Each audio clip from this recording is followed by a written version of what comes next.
हमारा ईमान है कि जो अल्लाह ताला चाहता है वही होता है। ये भी हमारा ईमान है कि उसकी मर्जी के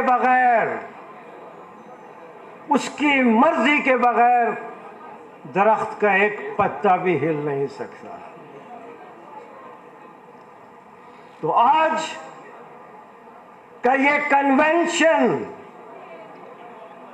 ये जहां जहां से आए हुए लोग, ये नगर नगर से आए हुए वकील, ये काला कोट, ये टाई, ये कन्वेंशन, ये भी अल्लाह ताला की मर्जी है।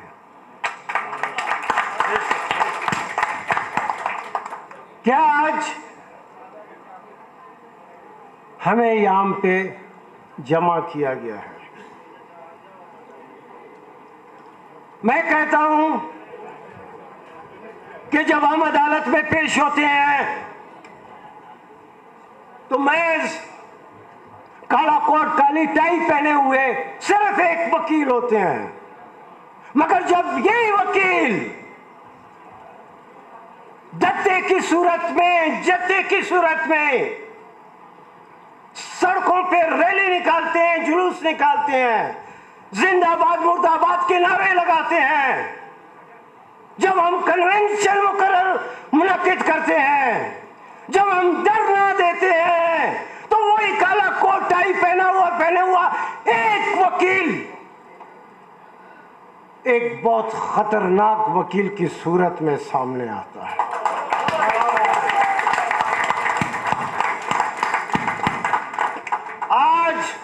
आज का ये कन्वेंशन सिर्फ वकला का कन्वेंशन नहीं,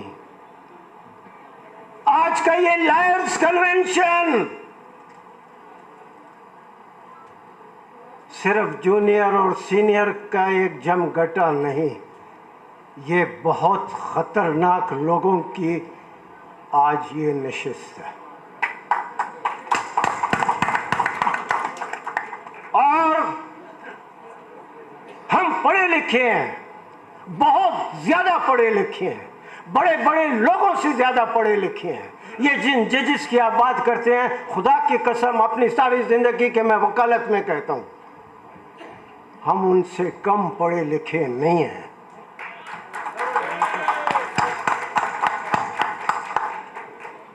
अगर म्यार लिखाई पढ़ाई का है, सोच समझ का है, तो लिखाई पढ़ाई में तो हम कम नहीं, मगर सोच में समझ में उनसे हम बहुत बड़े लोग हैं। क्या लोग हैं, क्या इनकी हैसियत है, आप भी जानते हैं, मैं भी जानता हूं, वो खुद जानते हैं, वो। ये आमिर खान साहब बैठे हैं, बहुत बड़ी तहरीक चली थी, LFO की तहरीक थी, बहुत बड़ी तहरीक थी, और मैं उस वक्त बलूचिस्तान बार का सदर भी था, वाइस चेयरमैन भी था, समझे ऑल इन ऑल था। और मुझे उस LFO की तहरीक में ये खान साहब बैठे हैं, क्योंकि ये सुप्रीम कोर्ट बार के सदर थे, इनसे पूछे, सिर्फ इनके एहतराम में एक कदम ये आगे थे, उसके एहतराम में, वरना इनके साथ मैं मौजूद था। इमाम हैदर साहब ने जो आज बात की, इमाम हैदर साहब ने जो बात की कि जो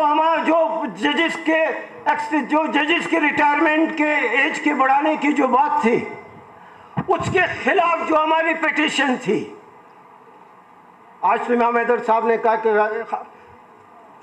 आमिर खान साहब ने दरख्वास्त लिखी, कोई ऐसा नहीं हुआ, आपने इसको तो बहुत खूबसूरत अंदाज में पेश किया, कोई खूबसूरती नहीं थी। 3 जजेस का बेंच बैठा हुआ था कोर्ट रूम नंबर 1 में, आमिर खान साहब उसके दाएं हाथ में, मैं उसके दूसरे हाथ साथी हमारे बैठे थे।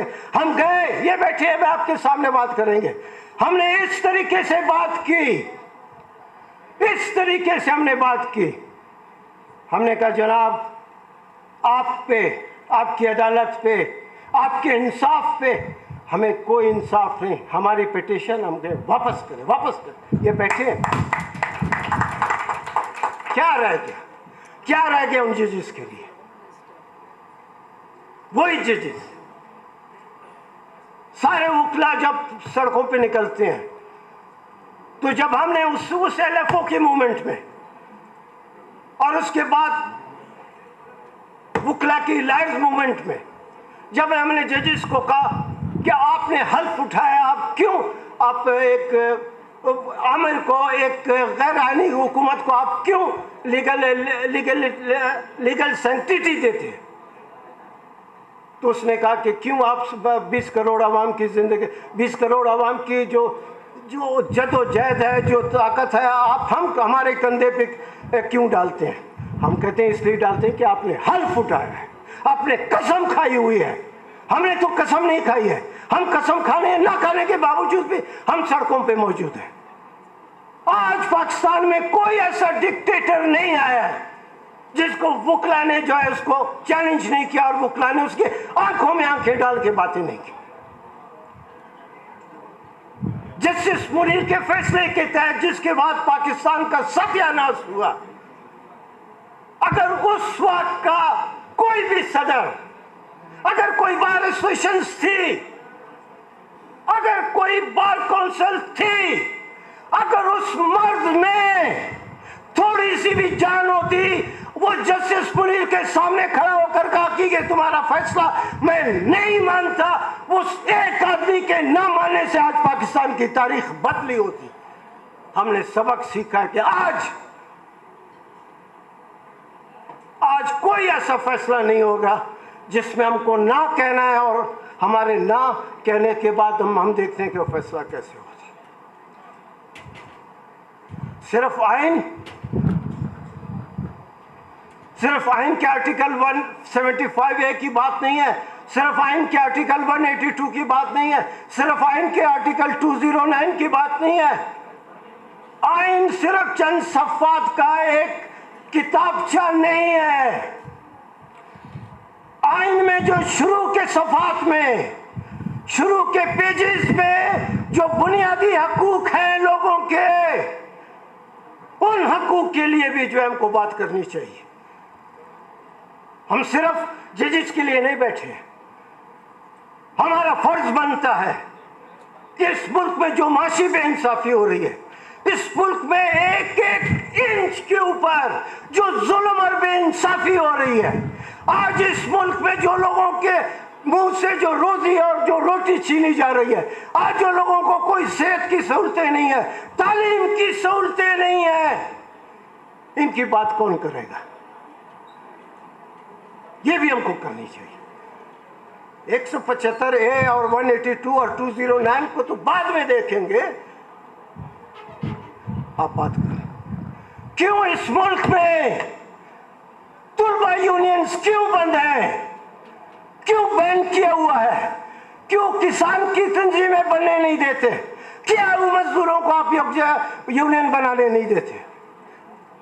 इसलिए कि आप चाहते हैं कि इस मुल्क में लीडरशिप की नर्सरी पैदा ना हो। बंद करो ये सारा सिलसिला, बंद करो ये सारा सिलसिला। इस मुल्क में जो होगा इंसाफ होगा। आपको लोगों को रोजी देनी पड़ेगी, आपको लोगों को जो है इज्जत देनी पड़ेगी। हर इधर आके हमारा माई बाप बन जाता है, अन्नदाता बन जाता है। आपके सामने आसिफ सईद खोसा आपके सामने है।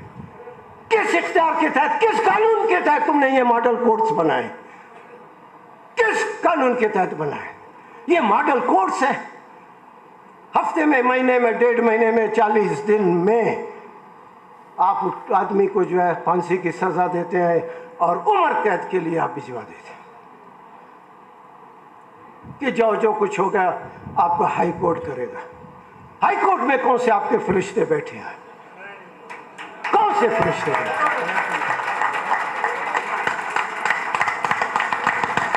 मत करो। ये जो फरिश्ते आपने बिठाए हैं और जिस तरीके से ये अदालतें चला रहे हैं, ये सिलसिला अब नहीं चलेगा, नहीं चलेगा ये सिलसिला। हमको मजबूर नहीं करो, हम लोगों को, हम वकला को मजबूर नहीं करो कि जिस तरीके से तुम अदालतें चला रहे हो हमको मजबूर मत करो कि अदालतें चलाने का सिस्टम भी हम अपने हाथ में ले लें।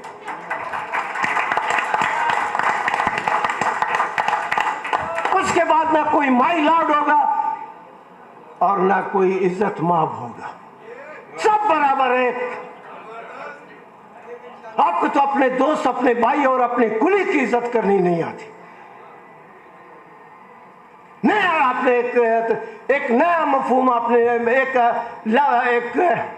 लफ्ज को जो है आपने नए मीनिंग दी है और नए मफहूम दी है। जो चीफ जस्टिस है उसको आप नहीं ले जाते, एलिवेट नहीं करते हैं, और जो उससे नीचे वाला जज है आप उसको जो है कंफर्म जज करते हैं। जो हाई कोर्ट का जज है, जो आपका भाई, आपका साथी, आपकी कुलीग है, जब यहाँ पे सुप्रीम कोर्ट की रजिस्ट्री आती है आप उसके साथ बैठ के चाय पीते हैं, उसके साथ कबाब और दूसरे हवा लवाजमात आप इकट्ठे खाते हैं। और जब एलिवेशन की बात होती है तो वो अहमद अली शेख आपको नजर नहीं आता। क्यों? उसकी कितनी अहलियत है, कितनी सलाहियत है, उसकी बात नहीं। अगर अहलियत और सलाहियत की बात है तो अहलियत और सलाहियत सिर्फ अहमद अली शेख की नहीं होगी। इस पैमाने में बहुतों को नीचे उतरना पड़ेगा। एक एक आदमी के पैमाने को हम देखेंगे कि कौन अहलियत में है, कौन नहीं। आपकी क्या है, आपकी क्या अहलियत है, आपकी क्या सलाहियत है? चीफ जस्टिस ऑफ पाकिस्तान, आपकी क्या सलाहियत है? मत करो पैमाना हमारे पास है, मत करो। आप ज्यादती करते हैं, मत करो। हमने कहा हम बहुत खतरनाक लोग हैं, बहुत खतरनाक लोग हैं। Unity, unity, unity, unity. मैंने कहा हम बहुत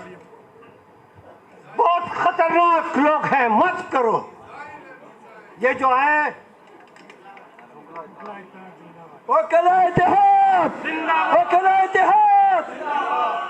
हम आज जो यहाँ जमा है और यहाँ से जो हमारे साथियों की आवाज फैल जाएगी, जो लोगों तक जाएगी, ये एक बहुत खतरनाक सूरत हाल पैदा कर रही है।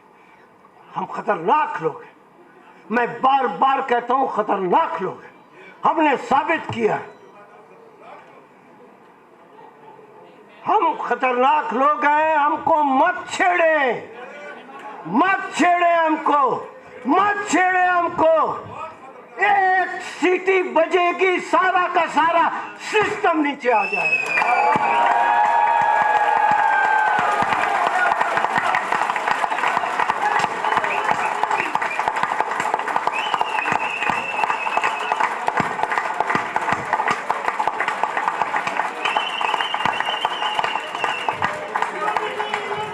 जो हम कहते हैं हम सच्चे लोग हैं, हम पे कोई दाग नहीं है, हमने कुर्बानियां दी हैं। हमें से एक एक वकील ने कुर्बानी दी है। एक एक वकील, क्या वकालत में कोई जूनियर सीनियर नहीं होता, मगर वो वकील भी जो 6 महीने से प्रैक्टिस कर रहा है, उसकी कुर्बानियां, ये जो ऊपर बैठे हुए लोग हैं, जो मुफ्त में बैठे हुए हैं, उनकी कुर्बानियों से ज्यादा है।